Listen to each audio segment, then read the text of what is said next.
Hello everyone, welcome back my YouTube channel Jeet open classes. आज हम class 12 की English की जो बुक है फ्लेमिंगो, उसका जो फर्स्ट चैप्टर है द लास्ट लेसन, इसके बारे में अपन बात करने वाले हैं। लाइन बाय लाइन एक्सप्लेनेशन मैं आपको बताने वाला हूँ। साथ ही मैंने यहाँ आपके लिए इमेज भी दी है ताकि आपको स्टोरी समझने में आसानी रहे, क्योंकि इमेज से स्टोरी जो है वो अपने को अच्छे से समझ में आ जाती है और आसान तरीके से लंबे टाइम तक अपने याद भी रहती है। ये इमेज ही अपने को एग्जाम में याद आती है तो वो स्टोरी भी अपने को याद आने लग जाती है। तो रटने से कुछ नहीं होता बच्चों।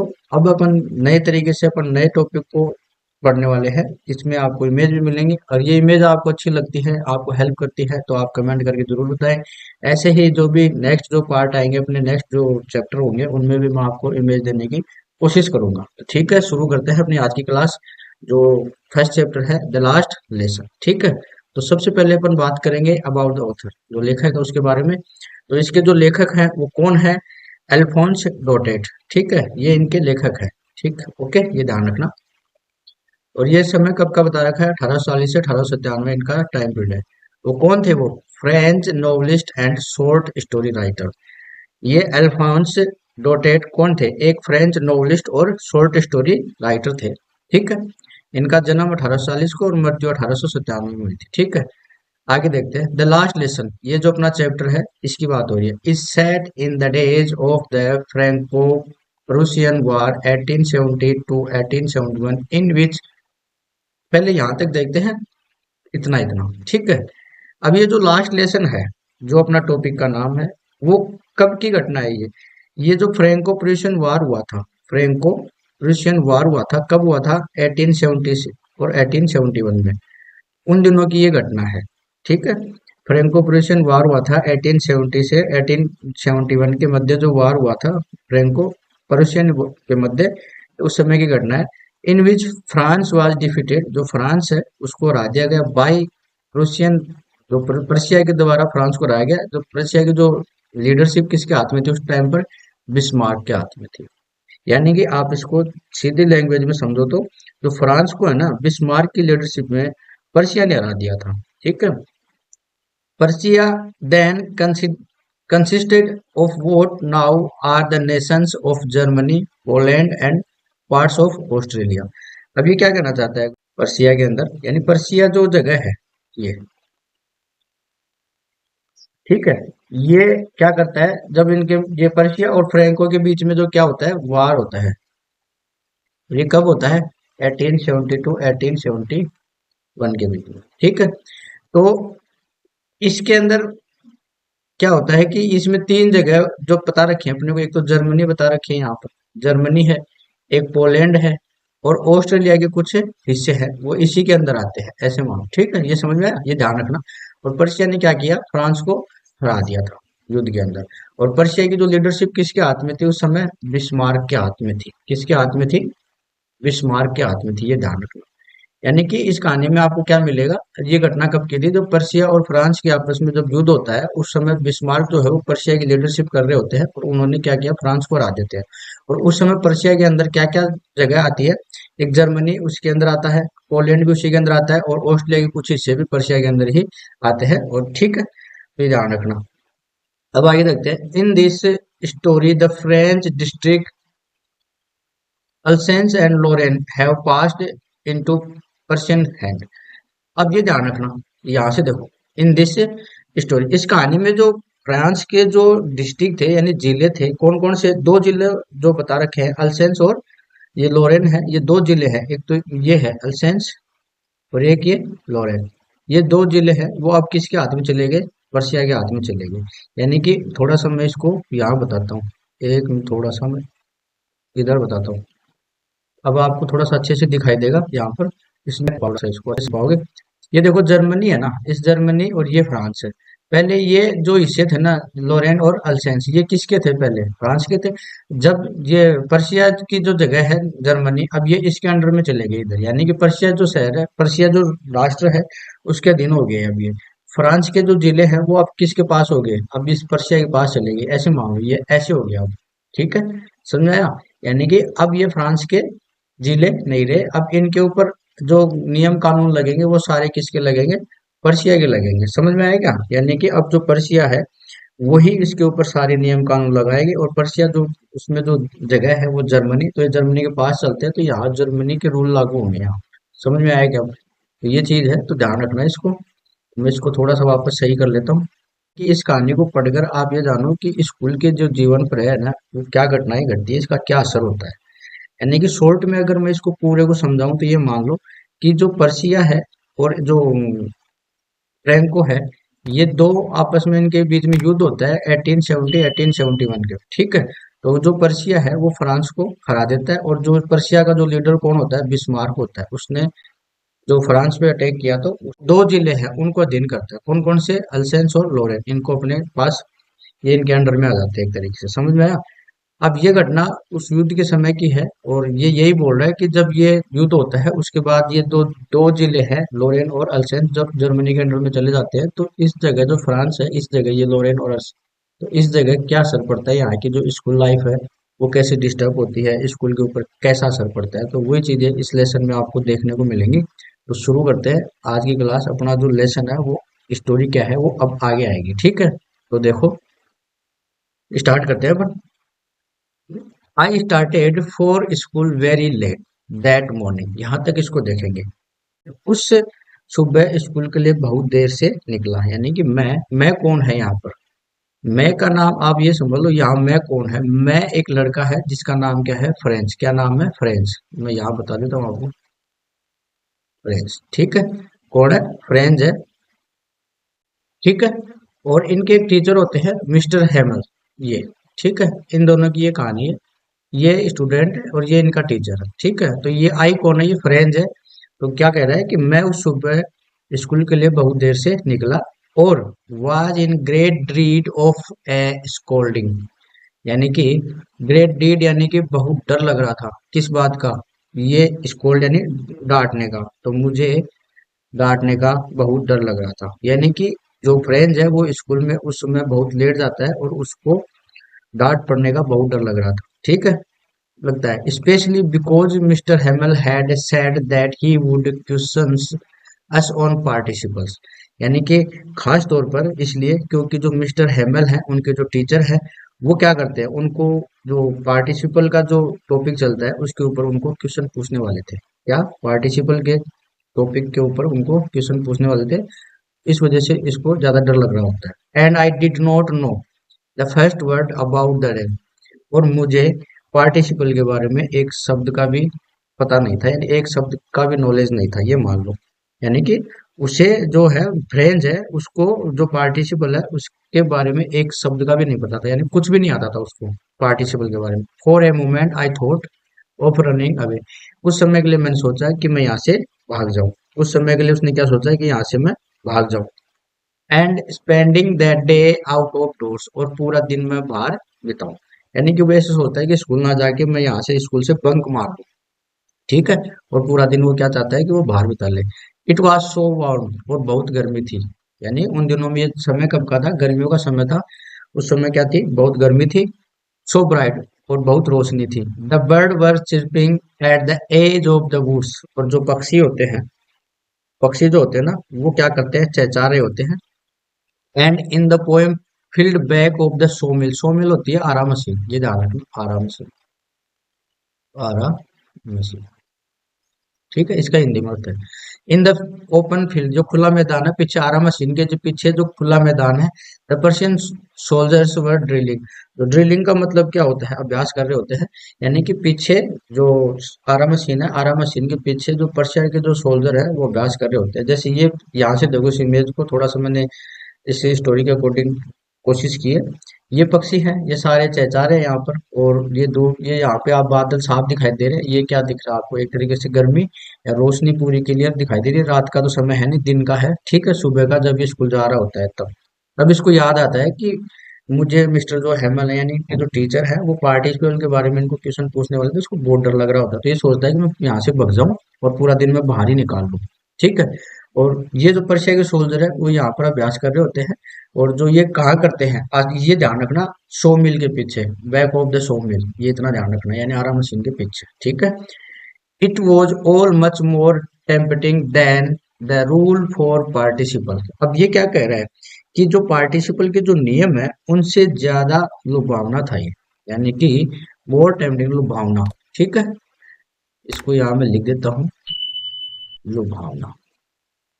ठीक है, यानी पार्टिसिपल के जो नियम है उससे ज्यादा ये लुभावना था, बट लेकिन आई हैड द स्ट्रेंथ, और मैंने हिम्मत की to resist and hurried off to school. लेकिन मुझ में खुद को रोकने की हिम्मत थी, खुद को, यानी कि ये भागना भागना चाहता था, लेकिन इसने खुद को कंट्रोल कर लिया, खुद को रोक लिया, और ये भागा नहीं और सीधे स्कूल की तरफ चल दिया। ठीक है, ये ध्यान रखना। अब आगे बात करते हैं। When I pass the town, जब मैंने टाउन हॉल को पास किया, देर वाज ए क्राउड, वहां एक भीड़ थी, in front of the bulletin board, यानी बुलेटिन बोर्ड के सामने भीड़ थी। ठीक है, जब ये टाउन यानी अपने जो टाउन है उसको पास कर रहा था, वहां पर कुछ भीड़ होती है, जो एक बुलेटिन बोर्ड होता है ना, जिसके ऊपर न्यूज वगैरह जो आती है, यानी कि आज क्या हुआ, जो भी घटनाएं होती है वो सारी उस बोर्ड के ऊपर लिखी हुई रहती है, और वहाँ के जो लोग हैं वो इसको पढ़ लेते हैं, इनको पता लग जाता है कि क्या घटनाएं घटी है। ठीक है, for the last 2 years all over bad news had come from there, यानी कि पिछले 2 साल से सारी बुरी जो न्यूज है वो यहीं से आ रही थी। द लॉस्ट बैटल्स, जो युद्ध में जो हार जाते हैं उनके लिए। Draft, the order of the commanding officer, और जो ऑफिसर है इनके कमांडिंग ऑफिसर, उन्होंने जो ऑर्डर दिए थे वो।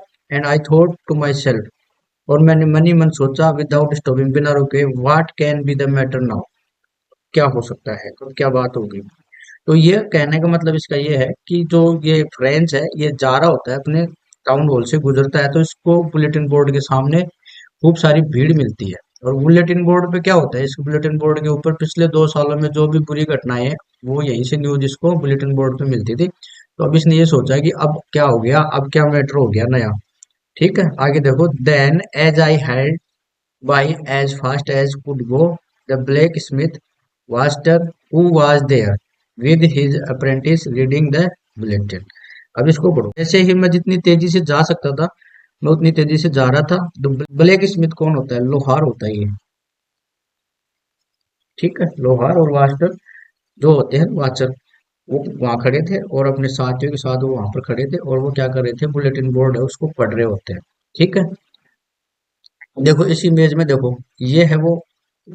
अब यहाँ पे जो दो पर्सन, यही समझ लो, जैसे एक लोहार हो गया एक वाचर हो गया, दोनों बुलेटिन बोर्ड पढ़ रहे हैं यहाँ पर। इसी बुलेटिन बोर्ड से इनकी जो 2 साल में जो भी बुरी खबर आई है इसी के ऊपर इन्होंने पढ़ी है, और इनसे यहाँ के लोगों को इस जो बोर्ड है यहाँ से पढ़ने से ये पता लग जाता है कि क्या घटनाएं घटी होंगी। ठीक है, अब ये तेज तेज स्कूल में जाने के लिए भग रहा है। ठीक है, तो ये पीछे वाला इमेज है, यहाँ हो गया। ठीक है, अब आगे देखते हैं। Cold after me, don't go so fast बब। अब ये, अब इसका कोई मतलब नहीं होता, मतलब है इनमें से या तो लोहार इसको आवाज लगाता है, या फिर वो वाचर है वो आवाज लगाता है और वो बोलता है कि डोंट गो सो फास्ट, इतने जल्दी मत करो बच्चे। बफ का मतलब कोई नहीं होता इसमें, बच्चा समझ लो, बच्चे। इतना जल्दी मत करो बच्चे। You will get your school in plenty of time, तुम अपने स्कूल बहुत समय में पहुंच जाओगे, यानी जल्दी पहुंच जाओगे, बहुत समय है तुम्हारे पास स्कूल पहुंचने के, तो तुम इतनी जल्दी मत करो, आराम से चले जाओ। आई थॉट, मैंने सोचा, he was making fun of me, मैंने सोचा वह मजाक उड़ा रहा है। And reached Mister Hamel's little garden all out of breath, यानी कि मैं हाँफते हुए जो मिस्टर हेमल है उसके छोटे गार्डन में पहुंच गया। ठीक है, आगे बात करते हैं। Usually when school began, there was a great bustle which could be heard out in the street. Usually, आमतौर पर, when school began, जब स्कूल जो स्टार्ट होता है, शुरू होता है, तो there was a great bustle, bustle होती है शोरगुल होती है ना, शोर, यानी कि वहां बहुत शोर होता है। विच कुड बी हेard, जिसको सुना जा सकता है। आउट इन द स्ट्रीट, यानी गली के बाहर भी उसको सुना जा सकता है, यानी स्ट्रीट के सड़क मान लो।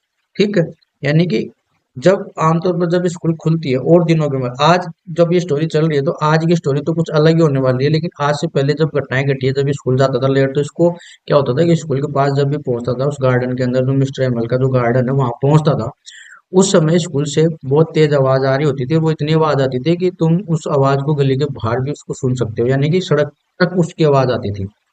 The opening and closing desk, यानी कि डेस्क जो होती है ना उनके, जो बैठने की होती है, उनके डेस्क को खुलने और बंद होने की आवाज। लेसन्स रिपीटेड इन यूनिसन, अब जो क्लास में है ना, जब एक साथ बच्चे जब चीज को दोहराते हैं। जब आपको क्लास में आपके टीचर आपको चीज बोलते हैं तो सभी बच्चे एक साथ बोलते हैं ना, तो उसकी एक साथ जो आवाज आती है, उसकी आवाज सुनाई देती है बहुत तेज, ठीक है। With our hand over our ears to understand better. और हम क्या करते हैं फिर, चीजों को समझने के लिए अपने कानों पर हाथ रखकर उसको समझने की कोशिश करते हैं, ताकि हमारे को बाहर की आवाज नहीं आए। The teacher teachers great ruler rapping on the table. जो अध्यापक है वो क्या करता है, अपना जो डंडा होता है उसको टेबल पे मारता है, यानी कि आवाज जब होती है बच्चे शोरगुल करते हैं तो उनको डांटने के लिए वो टेबल के ऊपर अपना डंडा मारता है। बट नाउ, लेकिन आज, it was all so still. लेकिन जो आज है वो सब कुछ शांत था, ठीक है। I had counted on the commotion to get to my desk without being seen. I had counted। अब यहाँ समझो इसको, कि उसको इतनी उम्मीद थी कि उसको कोई भी नहीं देखे और उनके बिना किसी के देखने तक वो अपनी डेस्क तक पहुंच जाए। बट लेकिन of course that day everything had to be as quiet as Sunday morning. ये संडे मॉर्निंग के बराबर उस दिन की तुलना कर रहा है, कि संडे के दिन स्कूल नहीं लगती तो कितनी शांति होती है उस दिन। तो वैसे ही उस दिन की तुलना संडे से कर रहा है, कि संडे के दिन जैसे सब कुछ शांत रहता है, वैसे ही उस दिन सब कुछ शांत था, ठीक है। थ्रू द विंडो आई सा माई क्लासमेट्स, यानी कि खिड़की से मैं अपने जो सहपाठी है उनको देख सकता था, ठीक है। ऑलरेडी इन देयर प्लेस, जो अपने पहले से अपनी जगह बैठे हुए थे। And Mister Hamel walking up and down with his terrible iron ruler under his arm. और जो मिस्टर हेमल है, उनके जो अध्यापक हैं, वो इधर उधर घूम रहे थे और उनके जो हाथ की जो बगल होती है उसके अंदर उन्होंने अपना जो लोहे का जो डंडा होता है, आयरन रूलर यानी लोहे का जो डंडा होता है, वो लिए घूमते रहते हैं क्लास के बीच में। यानी कि उनका जो डंडा होता है वो उनके हाथ के बगल में लगा के रखते हैं वो, और क्लास में इधर उधर घूमते रहते हैं, ठीक है। I had to open the door and go in before every day. You can imagine how I blushed and how frightened I was. उसको गेट खोल के अंदर जाना होता है सबके सामने, और ये बता रहा है कि तुम अब कल्पना करो कि मैं कितना शर्माया हुआ था। सबके सामने जाने में उसको शर्म आती है, एक तो वो लेट था, और डर इसलिए लगा हुआ था कि मिस्टर जो हेमल है, उनके जो टीचर है, वो उसको पार्टिसिपल के बारे में कुछ पूछेंगे, और या फिर उसके लेट आने की वजह से उसकी पिटाई भी हो सकती है। सीधा सा है।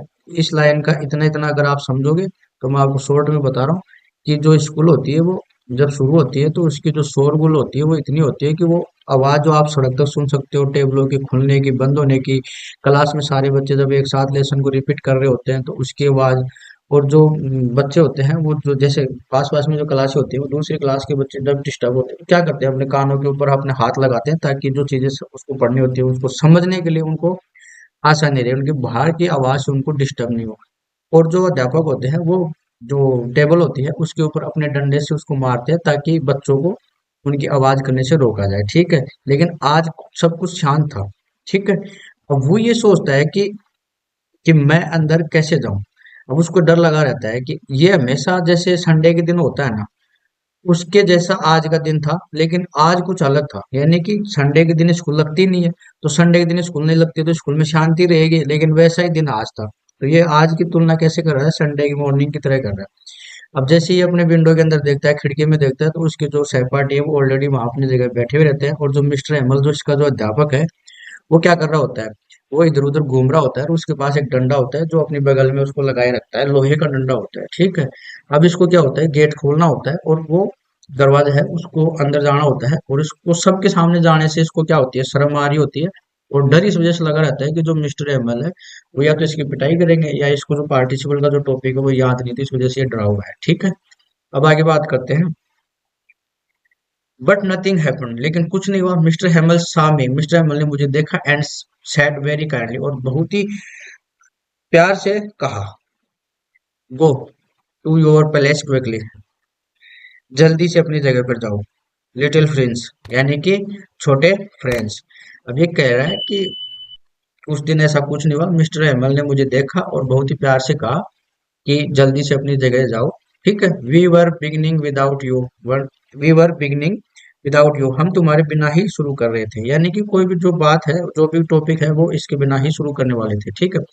आई जम्प्ड ओवर द बेंच, और मैंने बेंच के ऊपर से मैं बेंच के ऊपर से कूदा and sat down at my desk, और मैं अपनी जाके जो अपनी डेस्क है उस पर बैठ गया। नोट टिल देन, तब तक when I had got a little over my fright. अभी क्या कर रहे हैं, जब मेरा डर थोड़ा कम हुआ तब मैंने देखा कि I see that our teacher, यानी हमारे the had on his beautiful green coat. यानी कि उसने क्या किया, जब वो उस पर जाके बैठा उसका थोड़ा डर कम हुआ ना, तो उसने देखा कि उसका जो अध्यापक है वो क्या पहना हुआ है, ब्यूटीफुल ग्रीन कोट यानी हरा कोट। हिज फ्रिल्ड शर्ट, और जो शर्ट होती है वो कैसी शर्ट है उसकी, फ्रिल्ड का मतलब झालरदार शर्ट होती है ना, झालर ये समझ लो, फ्रिल्ड का मतलब झालरदार, यहाँ लिखता हूँ उसको थोड़ा सा, झालरदार, झालरदार शर्ट, ठीक है। And the little black silk cap, silk cap होती है यानी रेशम की जो टोपी होती है वो पहनी हुई होती है। All embroidered that he never wore except on inspection and prize days besides। यानी कि ये कहना चाहता है कि जब ये अंदर जाता है क्लास में, जब डेस्क से कूदता है और अपने जाके डेस्क पे बैठता है तो इसको थोड़ा डर कम होता है, तब ये देखता है कि उसका जो टीचर है मिस्टर हेमन, वो क्या पहना हुआ रहता है, एक सुंदर हरा कोट, और कोट के अंदर क्या होता है, एक जालदार जो शर्ट होती है वो पहनी रहती है, और सर के ऊपर उसकी कैसी टोपी होती है, काली रेशम की टोपी पहनी हुई होती है जिस पर कढ़ाई करी हुई रहती है। यानी कि ये ड्रेस जो आज इन्होंने पहनी है वो कब पहनते हैं, ये आज स्कूल में वो रोज पहन के नहीं आते, लेकिन वो दो टाइम पे वो जो हरी जो अपनी शर्ट कोट है वो, और जो झालदार शर्ट है वो, और ऊपर जो ब्लैक टोपी है रेशम वाली, वो कब पहनते हैं, यानी कि जब भी कोई इंस्पेक्शन होता है उस टाइम पे, या प्राइज वाले दिनों के अलावा कभी भी नहीं पहनते इसको, ठीक है, ये ध्यान रखना। आगे देखते हैं, द होल स्कूल, पूरा स्कूल सेम दिखाई दे रहा था, सो इतना, ट्रेंज एंड सोलमन, इसका मतलब क्या हुआ, उसने ऐसे बोला कि जो पूरा स्कूल है उसको कैसा लग रहा था, अजीब और गंभीर लग रहा था, अजीब और गंभीर लग रहा था, ठीक है। But the thing that surprise me most was to see, और सबसे ज्यादा मुझे सरप्राइज कर रही थी, हैरान कर रही थी, वो क्या थी, ऑन द बैक बेंचेज, जो पीछे की जो बैक बेंचेज थी, जो पीछे की जो बैठने की जो जगह थी, दैट वर ऑलवेज एम्प्टी, जो हमेशा खाली रहती थी, the village people sitting quietly like over self, और जो वहां पर आज कौन बैठे थे, गांव के कुछ लोग बैठे थे, वो भी हमारी तरह एकदम शांत, यह ध्यान रखना। यानी कि उसको अजीब क्या लगता है कि जो उनके जो पीछे की जो बेंच होती थी वो पहले हमेशा खाली रहती थी, लेकिन आज वहां कौन बैठे हैं, गांव के लोग बैठे हैं, वो भी उनकी तरह एकदम शांत होकर बैठे हैं। कौन कौन बैठे हैं यहाँ बता रखा है, old Hauser with his three cornered head. अब इसमें ये बता रहा है कि जो ओल्ड हाउसर है वो बैठा हुआ है, और वो कैसा बैठा है, उसने क्या लगा रखी है, तिकोनी टोपी लगा रखी है, यानी टोपी, ये टोपी लगा रखी है ना ऐसे, ये ओल्ड हाउसर है, तो कैसी टोपी पहन रखी है इसने, थ्री कॉर्नर्ड वाली, यानी जिसके तीन कोने होते हैं, ठीक है। द फॉर्मर मेयर, जो भूतपूर्व जो मेयर होते हैं वो, द फॉर्मर पोस्ट मास्टर, भूतपूर्व जो पोस्ट मास्टर होते हैं वो, एंड सेवरल अदर्स बिसाइड्स, और उनके अलावा बहुत सारे लोग, कई लोग और भी थे वो वहां बैठे हुए थे। कहने का यहाँ कौन कौन बैठे थे आप ये ध्यान रखना, अगर एग्जाम में क्वेश्चन आता तो ध्यान रखना कि जो फ्रेंच है उसके जो पीछे की जो बेंच है वो हमेशा खाली रहती थी, आज उन बेंच के ऊपर कौन बैठा हुआ है, गांव के कुछ लोग बैठे हैं, और उनमें से स्पेशल कौन कौन है, एक ओल्ड हाउसर है, बूढ़ा हाउसर है, जिसकी टोपी कैसी है, तिकोनी है, और भूतपूर्व जो मेयर है वो है एक, और पोस्ट मास्टर भूतपूर्व, और गांव के अन्य लोग भी हैं जो वहां बैठे हुए हैं। एवरीबडी लुक्ड सैड, सभी के सभी कैसे दिखाई दे रहे थे, उदास, दुखी, ठीक है। And Hauser had brought an old primer, अब जो हाउसर होता है ये बूढ़ा आदमी होता है, ये अपने साथ क्या लाता है, पुरानी प्राइमर, यानी प्राइमर होती है ना, प्राइमर क्लास की जो प्राइमर बुक, वो लेके आता है ये साथ, ठीक है, छोटी क्लास की पुस्तक लेके आता है। Thumbed at the edges, and he held it open on his knees with his great spectacles lying across the pages। ये क्या कर रहा है, थम्ड एट द एजेस, यानी थम्ड क्या है, अंगूठा, एट द एजेस यानी किनारों पे उसका अंगूठा लगा हुआ था, यानी कि जो वो पुस्तक लेके आया था प्राइमर वाली, उसके जो किनारे हैं वहां पर उनके अंगूठे के निशान थे, ठीक है, अंगूठा था उस वहां पर। एंड ही हेल्ड, उसने रख रखा था, eight open on his knees, यानी उसने उसके अपने जो घुटने के ऊपर वो प्राइमर वाली बुक है वो रख रखी थी, विद हिज ग्रेट स्पेक्टेकल्स, यानी बड़े चश्मे के साथ, जो कहा था पेजों के पास पड़ा हुआ था, पेजों पर पड़ा हुआ था। यानी पन्नों पर पड़ा हुआ था। कहने का मतलब है इस हाउसर के बारे में यहाँ से यहाँ तक समझो, इसको शॉर्ट में समझाता हूँ। यानी हाउसर क्या होता है, वो बूढ़ा आदमी होता है, वो क्या साथ में क्या लाता है, एक प्राइमर बुक लेके आता है, ठीक है। और जिसके किनारे पे अंगूठा लगा रहता है, उसका किनारे से अपन पकड़ते रहते हैं ना, तो किनारों पे अंगूठे के निशान हो जाते हैं मुड़ने से, पेजों के मुड़ने से। और उसको क्या कर रखा होता है, वो अपने घुटने के ऊपर रखा हुआ रहता है और उसको खोल के रखता है अपने घुटने के ऊपर, ठीक है। और साथ में उसका चश्मा भी पड़ा रहता है, ठीक है, तो ये ध्यान रखना। While I was wondering about it all, जब मैं ये सोच रहा था, Mister Hamel mounted his chair, Mister Hamel जो है अपनी चेयर पे बैठते हैं, and in the same grave and gentle tone which he had use to me. अब उसी गंभीर और लहजे में और नरम लहजे में वो कहते हैं, माय चिल्ड्रन, मेरे बच्चों, this is the last lesson, यह है अंतिम लेसन है। आई शेल गिव यू, जो मैं तुम्हें पढ़ाने वाला हूँ या जो तुम्हें मैं दूंगा। The order has come from Berlin to teach only German in the school of Alsace and Lorraine. अब ये कह रहा है कि जो बर्लिन से क्या होते हैं, उनके पास ऑर्डर आए हुए हैं कि अब जो अल्सेस की जो स्कूल है, अल्सेस की और लोरेन की जो स्कूल है, वहां पर ओनली जर्मन पढ़ाई जाए, ठीक है। The new master comes tomorrow, यानी जो नया अध्यापक है वो कल आने वाला है, तो कल आ जाएगा। This is your last French lesson, यानी कि आज जो मैं तुम्हें पढ़ाने वाला हूँ, कौन सी भाषा पढ़ाते हैं हेमल, हेमल जो पढ़ाते हैं वो कौन सी पढ़ाते हैं, फ्रेंच भाषा पढ़ाते हैं, ठीक है। इनको फ्रेंच पढ़ाते हैं, तो ये कह रहे हैं कि आज आप जो पढ़ने वाले हो वो लास्ट लेसन है तुम्हारा फ्रेंच भाषा है। यानी कि इनको जो पढ़ाएंगे फ्रेंच, वो आज लास्ट लेसन उसका, कल से उनको जर्मनी पढ़ाई जाएगी क्लास के अंदर, ठीक है। I want you to be very attentive, तो मैं चाहता हूँ तुम सब लोग कैसे रहो, पूरे ध्यान से इसको पढ़ो, ठीक है। What a thunder clap these words were to me. अब ये फ्रेंच कह रहा है कि ये जो शब्द है ना, मेरे लिए कितने बड़े झटके थे। यानी इसने जो बोले ना, ये जो हेमल है, इनके जो टीचर हैं, इन्होंने जब इतना सब कहा तो इसको एक झटका सा लगता है।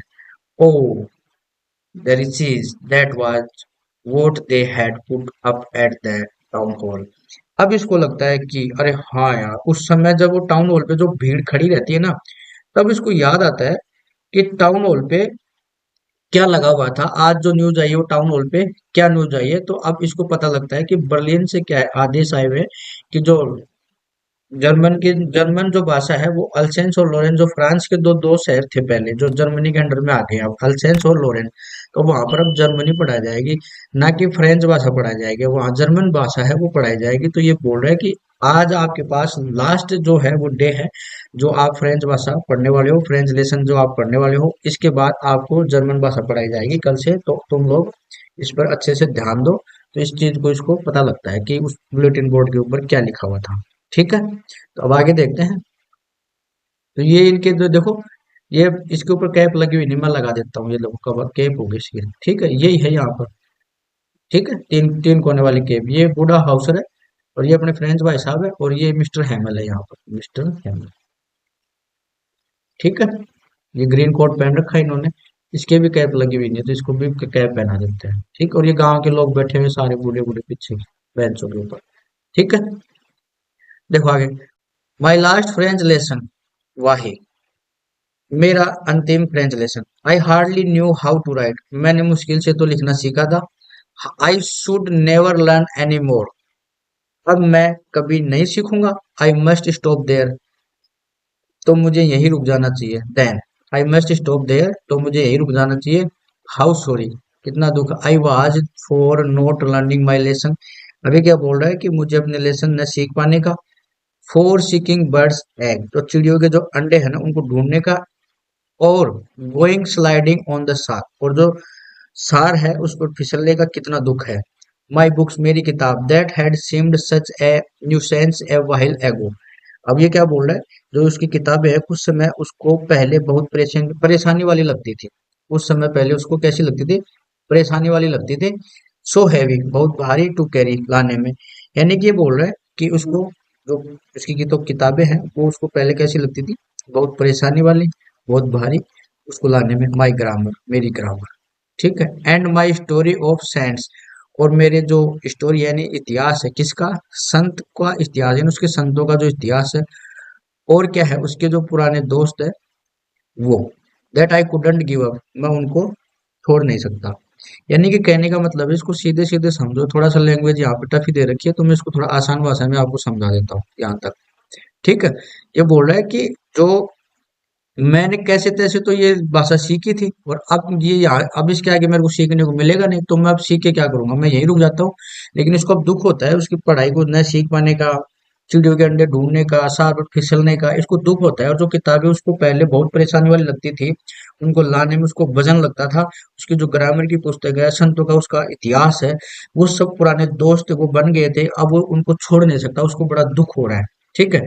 And Mister Hamel who the idea that he was going away, और जो मिस्टर हेमल हैं वो भी ये सोचकर कि वह भी जा रहे हैं, यानी जो इनके अध्यापक हैं इनके जाने का भी इसको दुख हो रहा है।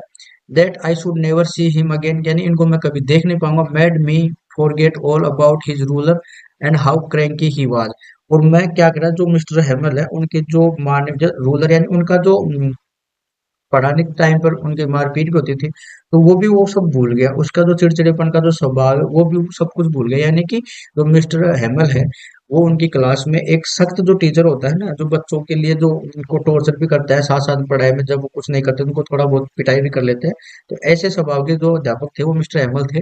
और हो ना हो उस फ्रेंच की पिटाई होती थी उस स्कूल के अंदर, मिस्टर हेमल उसको पिटे भी होंगे, तो अब वो सारी उसकी पिटाई जो भी है, अब उसको याद नहीं आ रही, अब उसको ये दुख हो रहा है कि ये सब कुछ कल से बंद हो जाएगा। अब उसको अफसोस हो रहा है, उसको दुख हो रहा है इस चीज का। समझ में आई, ये इतना इतना ये सारा ऐसे है। Poor man, it was an honor of this last lesson that he had put on his fine Sunday clothes, and now I understood why the old men of the village were sitting there in the back of the room।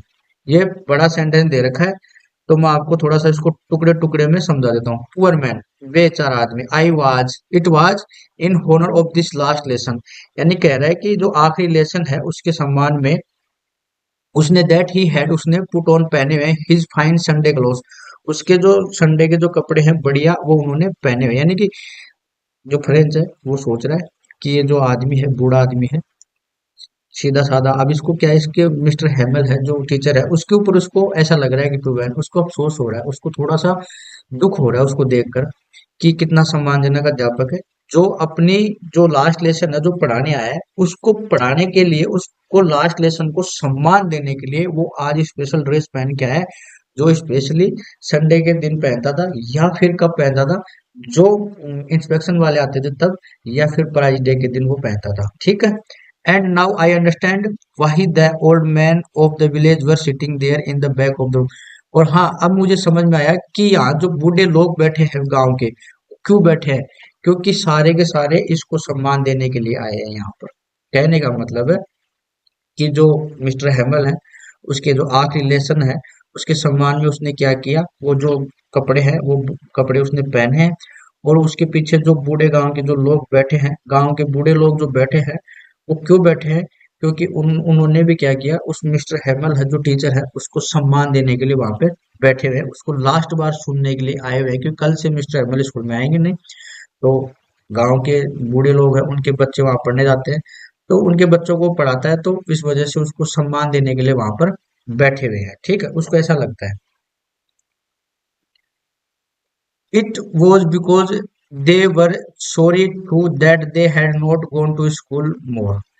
अब ये क्या कर रहा है, क्योंकि उनको ऐसा भी लगता था गांव वालों को कि उन्होंने कभी भी इस बात का अफसोस था कि वो कभी स्कूल नहीं गए। ठीक है। यानी ये जो लाइन दे रखी है, बूढ़े गांव के जो लोग हैं उसके बता, उस जो गांव के बूढ़े लोग हैं उनके बारे में बता रखा है कि it was because of their sorry, उनको बहुत दुख था, क्यों, क्योंकि वो पहले कभी स्कूल नहीं गए थे।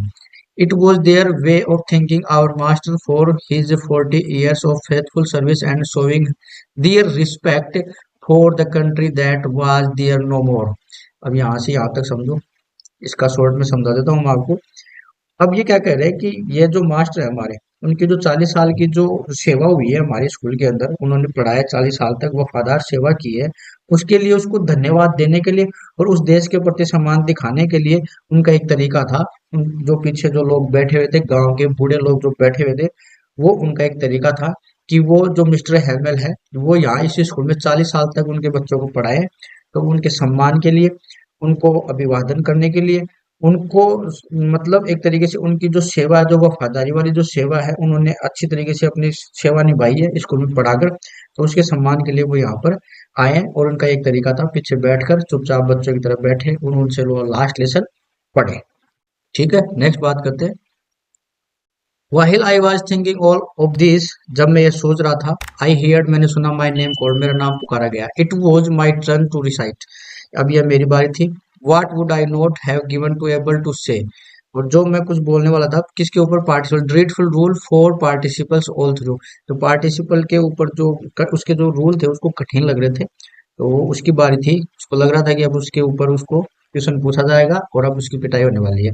मैं सोच रहा था कि मैं बहुत तेज और क्लियर आवाज में उसका उसको बोलूं और बिना किसी गलती के, लेकिन उसने क्या किया, खड़े होते ही, टेंशन में तो था ही, थोड़ा सा घबराया हुआ भी था, तो उसने क्या किया, but I got mixed up on the first word and stood there, अब मैंने शुरुआत में क्या कर दिया, शब्दों में उलझ गया और वही अपनी डेस्क पर हाथ पकड़े खड़ा रहा और वहीं पर खड़ा हो गया। जैसे अब ये देखो, ये खड़ा है नहीं यहाँ डेस्क के ऊपर, अब इसको मिस्टर एमल ने खड़ा किया, इसका आवाज नाम लेके उसको खड़ा किया, तो इसको लगा कि अब तो उसको पार्टिसिपल के जो रूल है वो उसको पूछे जाएंगे। अब ये सोच रहा है कि मैं पूरी आवाज से, क्लियर आवाज से, जोर से, बिना किसी गलती के मैं पार्टिसिपल के रूल सुना दूं, लेकिन जैसे ये बोलने लगता है तो ये क्या हो जाता है, भूल जाता है और मिक्स हो जाता है उसके, ठीक है, और वहीं पे चुपचाप खड़ा हो जाता है, होल्डिंग ऑन माई डेस्क, तो ये क्या करता है, वहीं खड़ा हो जाता है।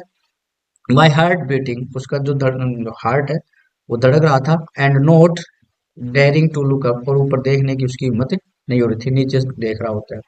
तो इमेज कैसी लग रही है वो भी आप बताना मेरे को साथ में, ठीक है। आई हियर, मैंने सुना, मिस्टर हेमल से टू मी, मिस्टर हेमल ने मुझसे मुझे कहा, आई वॉन्ट स्कोल्ड यू, ये कह रहे हैं कि मैं तुम्हें नहीं डांटूंगा, स्कोल्ड यानी डांटना, लिटिल फ्रेंड, छोटे बच्चे, छोटे फ्रेंड्स, ठीक है, you must feel bad enough, तुम्हें बहुत बुरा लग रहा होगा, सी हाउ इट इज, कितना, every day we have said to ourselves, वाह, अब ये कोई वर्ड नहीं है, इसका कोई हिंदी नहीं होता, ये थोड़ा सा क्या बोलते हैं इसको, दुख प्रकट कर रहे हैं, वाह, यानी कि हम रोज ऐसे सोचते हैं कि हम खुद से कुछ कहते हैं कि हम कुछ करेंगे, मेरे पास बहुत टाइम है, बहुत समय, I will learn it tomorrow, मैं कल सीख लूंगा। जब भी इसको पार्टिसिपल का कुछ नहीं आता है तो ये सोचता है कि अब जो मिस्टर एमएल है उसको डांटेंगे, लेकिन मिस्टर एमएल क्या कहते हैं कि मैं तुम्हें डांटूंगा नहीं, तुम खुद कहते हो कि मेरे पास बहुत टाइम है, मैं इसे कल सीख लूंगा, एंड नाउ, और आज, you see where we have come out, और आज हम कहाँ आ गए, मतलब ये जो मूवमेंट चल रहा है ना, ये जो लास्ट डे है, तो इसको ये थोड़ा सा इमोशनल भी है मिस्टर हेमल, इस वजह से ये जो वर्ड है इनके कोई मीनिंग नहीं होते, ये इमोशंस दिखा रहा है अपने।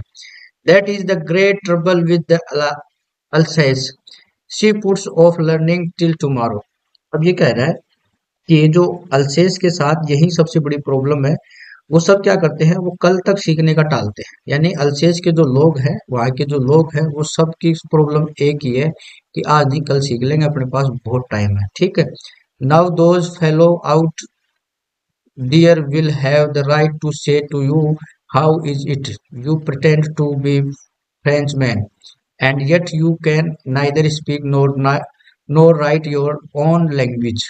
ठीक है, ना तुम बोल सकते हो ना ही तुम लिख सकते हो, तुम ऐसा नाटक करते हो, तुम लोगों को कहने का हक होता है, but you are not the worst, लेकिन तुम सबसे बुरे नहीं हो, पुअर लिटिल फ्रेंड्स, वो थोड़ा सा उदास होकर बोलता है कि तुम इतने बुरे नहीं हो, we all a great deal to reapproach ourselves with, यानी हम सबके पास खुद को बुरा भला कहने के लिए बहुत कुछ, यानी कहने का मतलब है, ये जब उलझ जाता है, यहाँ पे खड़ा हो जाता है, उसके बाद जो मिस्टर हेमल है वो उसको ये बोलते हैं कि मैं तुम्हें डांटूंगा नहीं, तुम्हें बहुत बुरा लग रहा होगा, लेकिन तुम देखो कि तुमने खुद हर दिन क्या कहा खुद से, कि ये कहा कि आज मेरे पास बहुत टाइम है, मैं इसको कल सीख लूंगा, लेकिन आज वो समय आ गया अपने अल्सेस के, कि सबसे बड़ी प्रॉब्लम ये हो गई कि आज अपने को सब कुछ यहीं पे बंद करना पड़ेगा, कल से अपना जो नया जीवन है वो जर्मनी भाषा के साथ शुरू होने वाला है, यानी फ्रेंच जो भाषा है वो आज अपनी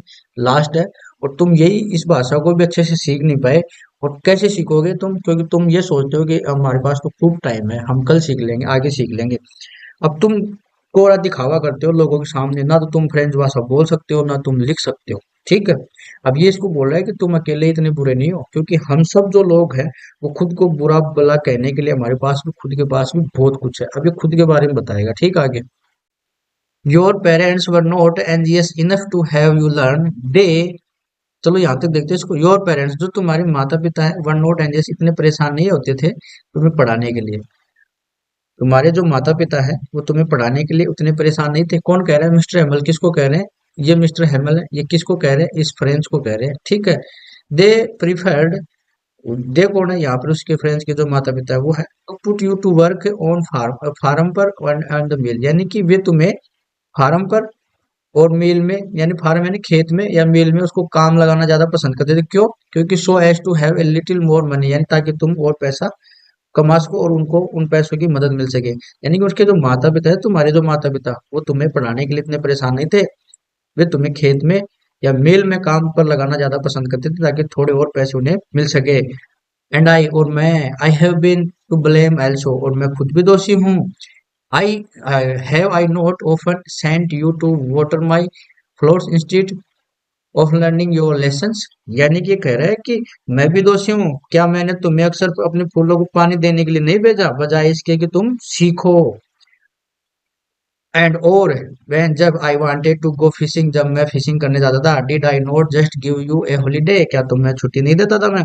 जब मैं मछली पकड़ने जाता था तो क्या मैं तुम्हें छुट्टी नहीं देता था? तो मिस्टर हेमल जो यहाँ बोल रहे हैं इस पैसेज के पैराग्राफ में, क्या बोल रहे हैं कि जो फ्रेंच है उसको कह रहे हैं कि तुम्हारे जो माता पिता है ना, वो तुम्हारी पढ़ाई की टेंशन नहीं लेते थे। वो क्या सोचते थे कि तुम्हें है ना खेत के अंदर या मील के अंदर काम पे लगाया जाए ताकि उनको और पैसे मिल सके। और मैं खुद भी तो दोषी हूँ। मिस्टर अहमद खुद को खुद के लिए कह रहे हैं कि मैं खुद भी तो दोषी हूँ। मैं तुम्हें अक्सर फूलों को पानी देने के लिए भेजा था अपने गार्डन के अंदर, बजाय तुम्हें पढ़ाने के लिए। और खुद जब मैं फिशिंग करने जाता था बाहर, तुम्हारी छुट्टी भी तो करता था, तुम्हें छुट्टी नहीं देता था क्या? तुम खुद को भी दोष दे रहा है, ठीक है। Then from one thing to another, Mister Hamel went on to talk of a French language. अभी कह रहा है फिर एक बात से दूसरी बात पर अहमल जो फ्रेंच भाषा के बारे में बात कर रहे थे, सेइंग दैट, कहते हैं it was the most beautiful language in the world, यानी कि ये जो भाषा है फ्रेंच अपनी, वो सबसे सुंदर भाषा है विश्व की। द क्लियरेस्ट, बोलने में साफ एकदम। द मोस्ट लॉजिकल, बहुत ज्यादा जो लॉजिकल है वो थी, सबसे लॉजिकल थी। That we must guard it among us and never forget it, और ये कह रहा है कि हमें इसे कभी नहीं भूलना चाहिए, हमें इसे संभाल कर रखना चाहिए, ठीक है। Because when a people are enslaved as long as they hold fast to their language, it is as if they had the key to the prison। यहाँ तक देखो इसको, ठीक है, यहाँ तक। अब ये क्या कह रहा है? क्योंकि ये कह रहा है जो मिस्टर एमल है, यहाँ से ये मैं इतना एक बार आपको पूरा ही बताता हूँ, यहाँ से यहाँ तक इतना मैं आपको बताता हूँ इसमें अंदर क्या कह रहा है। जो मिस्टर हेमल है वो फ्रेंच भाषा के बारे में बात करते करते अब आगे क्या बोलते हैं कि जो अपनी भाषा है ना वो सबसे खूबसूरत भाषा है, सबसे साफ है, सबसे लॉजिकल है, और इसे हमें संभाल कर रखना चाहिए और इसे कभी नहीं भूलना चाहिए। क्योंकि जब लोग गुलाम होते हैं, because when a people are in, इनका मतलब होता है गुलाम। यहाँ लिखता हूँ मैं इसको, गुलाम। जब लोग गुलाम होते हैं तो as long as they hold fast to their language, तो क्या होता है जब वे अपनी भाषा को पकड़े रखते हैं तो ऐसे लगता है as if they had the key to their prison, यानी कि ऐसे लगता है कि उनके पास अपनी जेल की चाबी हो। Then he open a grammar, अब वो ग्रामर को खोलते हैं, एंड रीड अस और लेसन, और हमारे जो लेसन है उसको पढ़ाते हैं। I was amazed to see how well I understood, और मुझे बहुत हैरानी हुई कि ये मुझे कैसे आसानी से समझ में आ गया। All he sad सेम्ड so easy, सब कुछ बहुत आसान था। सो इजी, इतना आसान था। आई थिंक, मैं सोचा, that I had never listen to so carefully, मैंने सोचा कि मैंने कभी भी ध्यान से इसको नहीं सुना था। And that he had never explained everything with so, यानी और उन्होंने भी आज जो जितना उन्होंने इस चीज को समझाया है, उन्होंने इतना पहले कभी नहीं समझाया था। तो आज जो उन्होंने जो भी पढ़ाया मेरे को बहुत ज्यादा समझ में आया अच्छे से।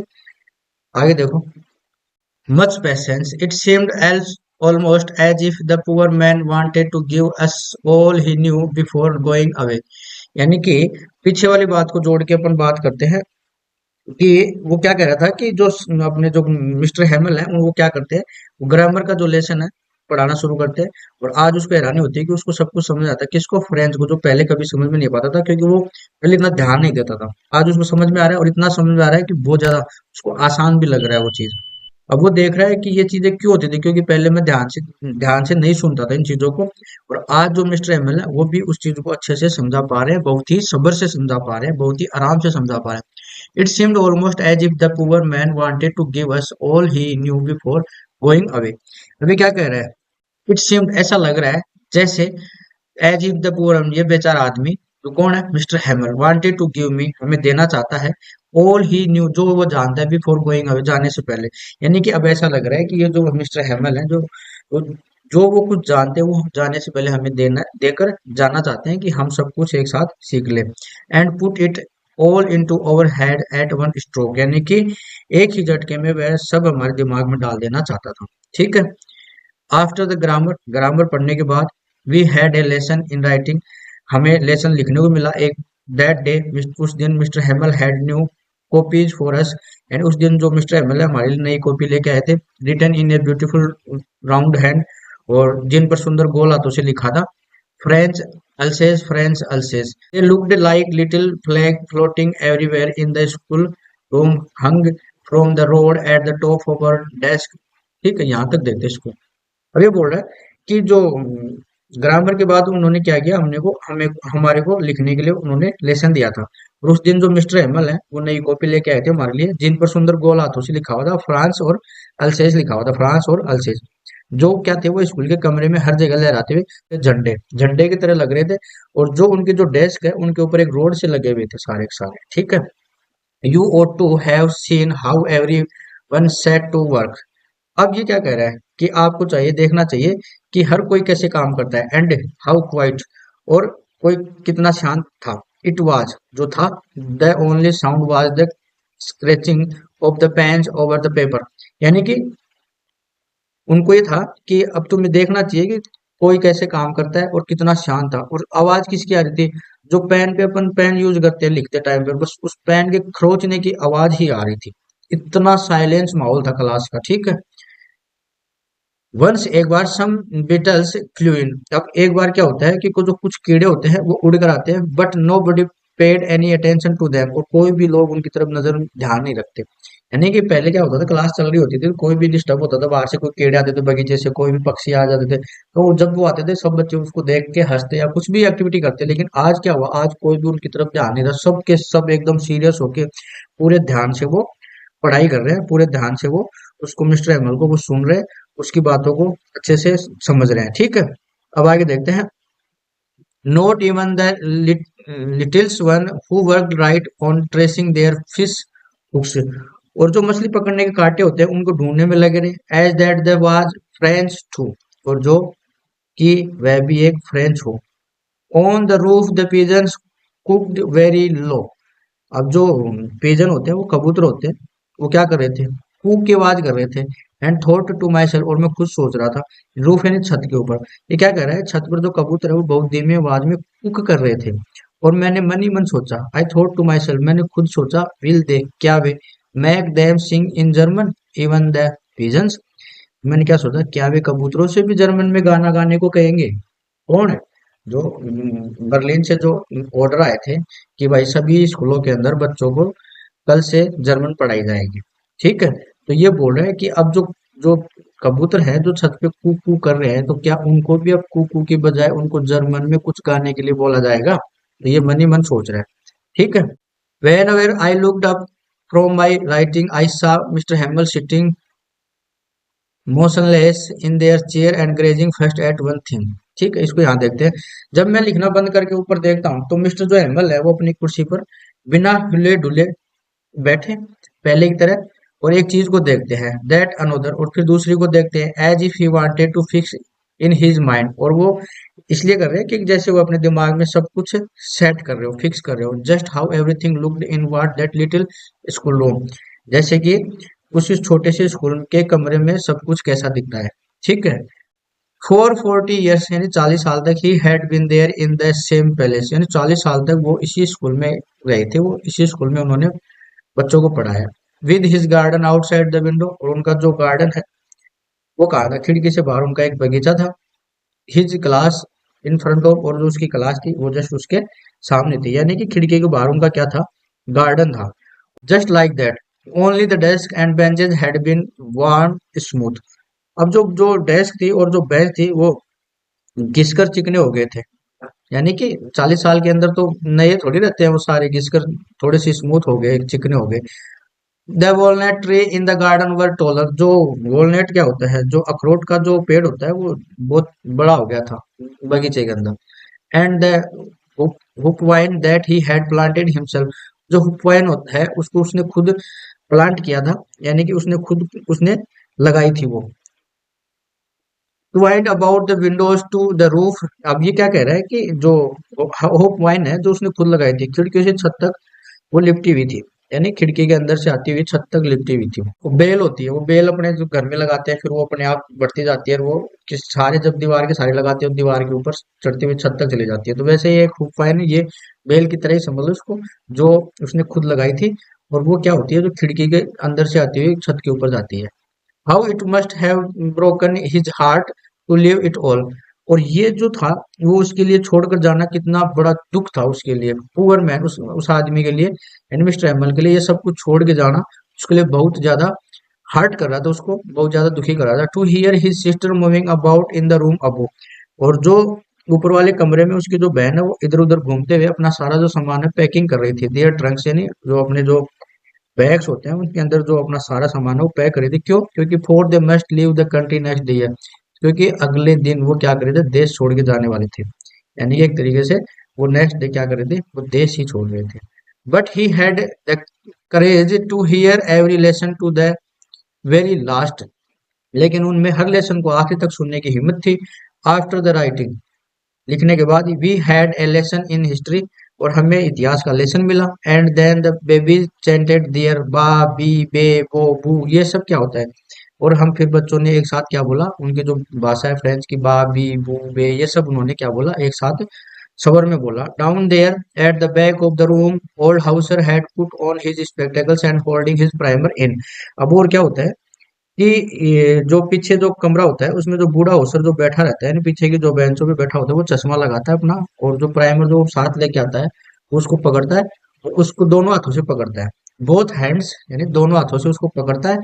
और जो उस पे जो अक्षर लिखे हुए रहते हैं, spell at the letter with them, तो उनको पढ़ना शुरू करता है। You could see that he too was crying. ये तुम देख सकते हो, वह भी रो रहा था। His voice trembled with emotion. जो इमोशंस की वजह से उसकी जो आवाज थी वो भी कांप रही थी। And it was so funny to hear him. और ये सब कुछ हमारे लिए एक कैसा था, मजेदार था।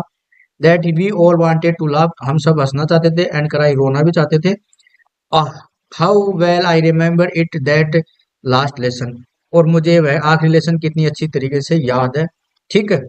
यानी कि जो बुड्ढा जो हाउसर होता है वो अपनी पोएम जो बुक होती है प्राइमर वाली, उसको दोनों हाथ में लेता है और चश्मा लगाकर उसको पढ़ना शुरू करता है। तो वो देखता है कि उसको देख सकते हैं कि वो भी रोते हुए उसको पढ़ता है, और उसकी आवाज जो होती है वो कांप रही होती है। और उसको देख के उनको क्या होता है, मजेदार सा लगता है कि उसको, उनको देख के ऐसे लगता है कि मैं हंसूं, लेकिन इस बार क्या हुआ, रोना हुआ। और जो लास्ट लेसन हमने पढ़ा था वो मेरे को अच्छे से याद भी हो गया। All at once the church clock struck 12। अब क्या होता है, जो अचानक चर्च की घड़ी में 12 बजते हैं। ठीक है, 12 है, 12 बजते हैं। Then the Angelus at the same moment the trumpets of the Persian returning from drill sounding under our window। ठीक है, तो यहाँ देखो इसको। अब ये जो मिस्टर हेमल है ये सारे के सारे बैठे हुए हैं यहाँ पर। अब ये आ गए, ये बात यहाँ पे आ रही है। ये कह रहा है कि अचानक चर्च की घड़ी के जो 12 बजते हैं, दोपहर के समय की बात होती है, 12 बजते हैं। फिर जो एंजल्स होते हैं वो आते हैं, और उसी पल, एट द सेम, उसी पल ट्रम्पेट्स जो होती है ना, तुरैया, तुरई, जो ये तुरई होती है ना, ये देखो ये तुरई, ये वाली, ऐसी, ये वाली, ये बजाना शुरू करते हैं, खिड़कियों के पास आके बजाने लगते हैं। और जो मिस्टर हेमल है वो अपनी कुर्सी पर है ना, जो मिस्टर हेमल है वो खड़े होते हैं, वेरी पेल, बड़े दुखी होकर, या पेल मतलब उदास होकर। ठीक है, इन ही चेयर अपने पास। I never saw him look so tall. और मैंने उन्हें इतना लंबा कभी नहीं देखा। यानी कि कहने का मतलब है, जब चर्च की घड़ी में 12 बजते हैं तब उस समय वो जो एंजल्स होते हैं, सारे के सारे जो सोल्जर्स होते हैं वो सारे के सारे आते हैं। और वो क्या करते हैं, अपनी जो तुरई होती है उसमें जोर जोर से वो उसको बजाने लगते हैं, जो खिड़की होती है उस स्कूल के उसके पास आके बजाने लगते हैं। तो उन्होंने क्या किया, वो सायरन दे दिया कि भाई अब तुम्हारी जो टाइम है वो पूरा हो चुका है, अब तुम्हें जो क्लास है जो स्कूल है वो छुट्टी करनी है। और आज के बाद अब यहाँ जो पढ़ाया जाएगा वो जर्मन भाषा पढ़ाई जाएगी, फ्रेंच भाषा आज के बाद आपको नहीं पढ़ाई जाएगी। तो उसके बाद जो मिस्टर है मतलब वो खड़े हो जाते हैं और दुखी होते हैं, और वो ये सब चीज देख के जो फ्रेंच उसको ऐसे लगता है कि आज से पहले कभी भी मेरे को ये जो इंसान है वो इतना बड़ा नहीं लगा जितना आज मेरे को प्रतीत हो रहा है। माय फ्रेंड्स, मेरे दोस्तों, सेड ही, उसने कहा, आई आई, यानी अब ये कौन कह रहा है, मिस्टर एमल कह रहा है, यानी कि जो बैठे हुए हैं क्लास के अंदर उनको आई आई ये अटक जाता है। फिर ये बोल नहीं पाता है, इसके गले में कुछ ऐसा लगता है जैसे उसका गला घुट गया हो, जैसे कुछ भी नहीं बोल पाता है, उदास होकर बोलता है माय फ्रेंड्स आई आई, ऐसे थोड़ा सा सैड हो जाता है। Then he turn to the back board, और वो पीछे घूमता है, ब्लैक बोर्ड की तरफ घूमता है, टू के पीस ऑफ चौक, और जो चौक है उसका एक टुकड़ा लेता है, एंड और bearing on with all his might he wrote as large as vive la France. अब ये क्या है, फ्रेंच भाषा में लिखा हुआ है। तो इसका मतलब क्या हुआ कि जो वो है ना, ब्लैक बोर्ड की तरफ घूमता है, चाक का एक छोटा सा टुकड़ा लेता है और उस पर पूरी ताकत लगाकर जितना हो सके उतना बड़ा लिखता है। वो क्या लिखता है, ये लिखता है। इसका मतलब क्या होता है, लॉन्ग लिव फ्रांस, यानी कि फ्रांस जिंदाबाद, फ्रांस जिंदाबाद। ये देखो ये लिखा हुआ है यहाँ पर बोर्ड के ऊपर, इसने लिखा और फिर ये लिख के बोलता है ना, फ्रांस जिंदाबाद। ठीक है, इसका मतलब ये हो गया लॉन्ग लिव, इसका मतलब होता है लॉन्ग लिव ये फ्रांस। ठीक है, फ्रांस जिंदाबाद। देन ही स्टॉप्ड, और वो रुकता है, and leaned his head against the wall, और जो अपना जो सर है वो दीवार के ऊपर सटा देता है, टिका देता है, एंड विदाउट ए वर्ड, बिना किसी शब्द के, he made a gesture to us with his hand, और अपने जो हाथ है उससे इशारा करता है बिना कुछ मुड़े हुए, पीछे मुड़े हुए, school is dismissed, you may go, यानी कि स्कूल की छुट्टी हो गई है तो अब तुम जा सकते हो। यानी कि वो ये लिखता है ना, लॉन्ग लिव फ्रांस, यानी फ्रांस जिंदाबाद। और फिर वो अपना जो दीवार है, बोर्ड के पास का दीवार है, उसके पास अपना सर सटा के खड़ा हो जाता है बिना पीछे घूमे, और फिर उदास होके फिर ये बोलता है, इशारा करता है, हाथ से जाने का इशारा करता है कि जाओ स्कूल की छुट्टी हो गई है, अब तुम जा सकते हो। तो ये था आपका जो लास्ट लेसन जो चैप्टर है वो पूरा हुआ। मैंने अपनी तरफ से पूरी कोशिश की आपको इमेज के थ्रू समझा पाऊँ। अगर आपको क्लास अच्छी लगी हो तो आप जरूर बताएं मेरे को क्लास कैसी लगी, कमेंट करना। और चैनल पे नए हैं तो चैनल को सब्सक्राइब जरूर कर लेना। ठीक है, थैंक यू।